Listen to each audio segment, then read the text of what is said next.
Guys, this is Tommy from Kamelot, and you're watching Ramsine. We played in Dublin last night, so we're looking forward to kicking it here. Long journey. Yeah, it's a little bit of a journey actually. Yeah, and how are you enjoying Wales so far? Have you been to Wales much Never. before? This is my first time, and haven't seen so much of it actually. A lot of countryside, a lot of sheep. All right. Cool. That's what Wales is kind of. I like cheap stuff. So we were quite excited actually that you're playing this festival, and we did a preview of different festivals that are happening this year, and we actually included you in our in the front cover of our magazine. Wow. Cool. Ramsine. Cool. There you are. Have this copy. Thank you. So we wanted to ask, because we love festivals, what is your favourite festival memory?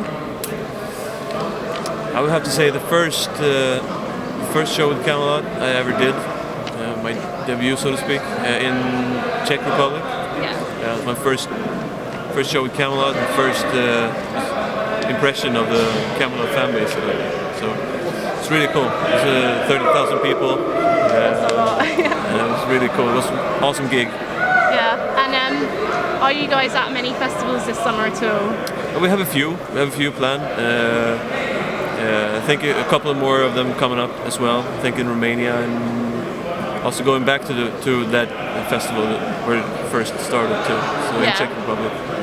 What do you think about festivals? Do you prefer them, or do you prefer like headline shows?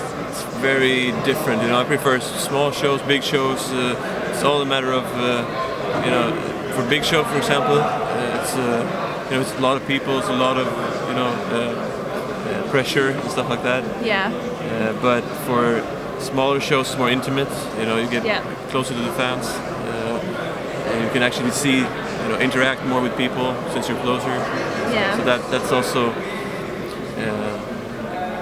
But since we don't play festivals so often, that's also a little bit of a highlight, because then you get to see other bands and you get to hang out and talk to colleagues and stuff like that. So that's also cool.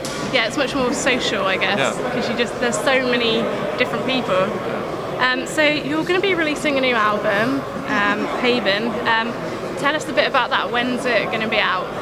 It's going to be out in May, early May. I think it's the 5th or something like this. So it's a couple of months. Yeah, so not long for that.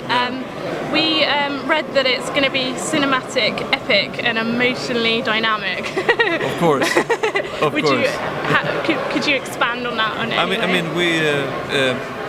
I think it's even more diverse than the previous album, and it is actually more diverse. And we went a little bit for that, to have this wide spectrum of different feels. Yeah. Not only bombastic stuff, but also melancholic, dark, slower stuff, even faster stuff.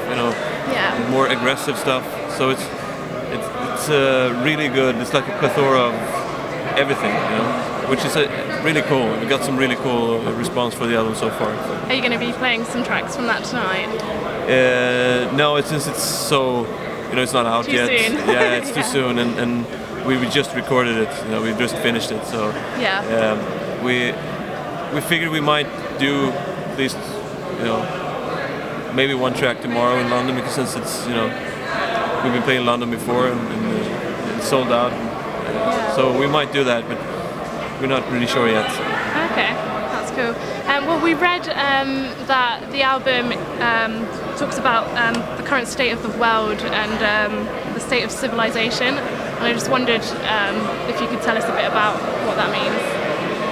Well, at first we didn't go for some kind of theme. Just happened anyway when we started writing, and we started, looking at what we had and gathering the lyrics together and everything. It just, everything just fell into, one basket, or so to speak. So it's not a theme like Silvertone was. It's more loosely based theme, but it's about this dystopic kind of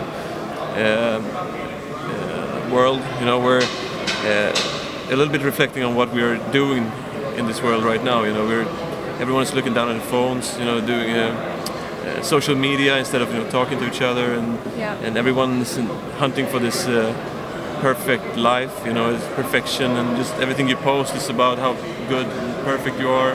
Yeah, I suppose from meals to everything. People posting pictures of themselves with a filter over it. Yeah, exactly. And you don't get reality actually. You get a fake picture of a reality, which doesn't,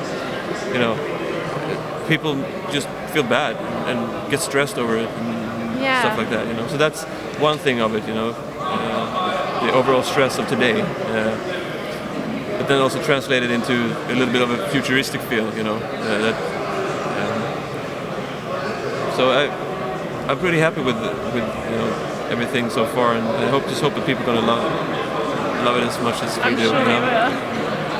And how was the recording process for you on this one? How long did it take you to record?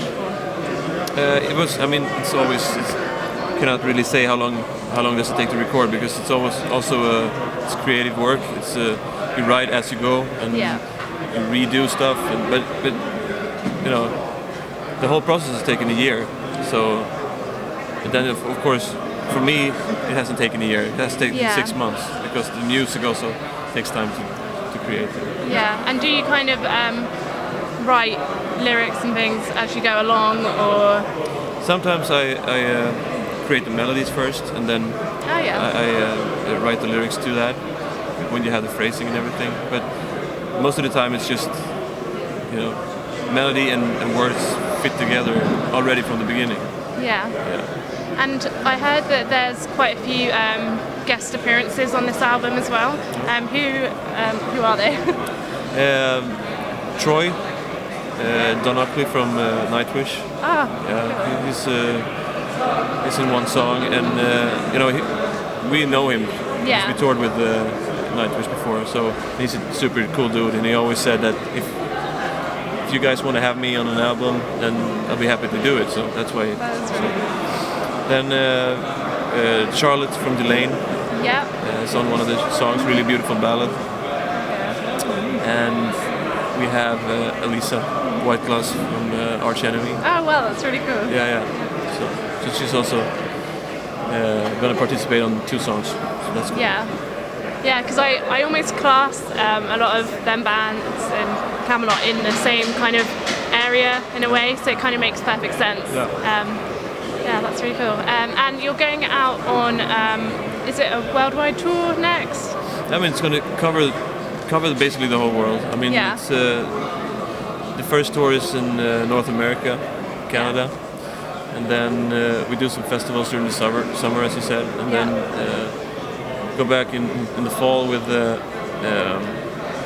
another tour, a European tour, and then another American tour, North American tour, and then next year we're going to play Japan and hopefully Australia and South America. Yeah. So it's going to be, I think it's going to be most likely. That's great that you get to travel the world and do what. Well, we don't go to Africa, and so far we haven't been to Russia on the last album. But maybe this album will bring us there too.